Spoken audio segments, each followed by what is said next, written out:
అందరికీ. ఈరోజు మార్నింగ్ అయితే నేనైతే బ్రేక్ఫాస్ట్ రాగి జావా చేసిన. ఒక గ్లాసున్నర వాటర్ని తీసుకొని మంచిగా మరగబెట్టి అందులో అయితే ఒక 2.5 స్పూన్ల రాగి పిండి వేసుకొని అయితే మంచిగా ఉండలు లేకుండా కలుపుకోవాలి.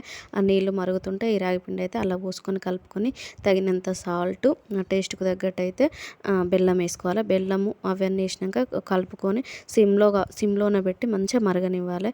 ఇది పిల్లలకైతే బోన్స్ కట్టబడడానికి కూడా పనిచేస్తుంది కదా, చాలా మంచిది. ఇందులో మజ్జిగ, పెరుగు కూడా వేసుకొని తాగుతారు, కానీ మా పాప అలా వేస్తే తాగదు. పాలు కూడా వేస్తారు, కానీ అవి వేస్తే ఏం తాగదు. ఓన్లీ ఇట్లా వేస్తేనే తాగుతుంది. టేస్ట్ మాత్రం సూపర్గా ఉంటుంది. మా పాపకు రాగి జావ అంటే చాలా ఇష్టం. రోజు పెట్టినా తాగుతుంది ఆమెనైతే. కానీ వేడి కదా, రోజు కాకుండా వీక్లీకి 3 టైమ్స్ అయితే ఇంట్లో కంపల్సరీ చేస్తాను. మార్నింగ్ అయితే హెల్త్కి ఇంకా చాలా మంచిది కదా. ఇంకా ఇందులో లెమన్ కూడా పిండుకొని తాగొచ్చు, కానీ అవన్నీ ఏం యాడ్ చేయడం, సింపుల్గా బెల్లం కొంచెం సాల్ట్ వేసి అయితే చేస్తాను. ఒకసారి మీరు కూడా పిల్లలకైతే ఇలా ట్రై చేయండి. ఒక 20 మినిట్స్లో అయిపోతుంది. మార్నింగ్ బ్రేక్ఫాస్ట్కి అయితే సింపుల్గా ఉంటుంది. ఇంట్లో టిఫిన్స్కి ఏం నానబెట్టినప్పుడు అయితే ఇక రాగి జావన్ అయితే ఉంటే కంపల్సరీ చేస్తాను. వీడియో నచ్చితే లైక్ చేయండి, ఛానల్ అయితే సబ్స్క్రైబ్ చేసుకోండి. సబ్స్క్రైబ్ చేసిన వాళ్ళు మళ్ళీ అన్సబ్స్క్రైబ్ అయితే చేయకండి. వీడియో నచ్చితే లైక్.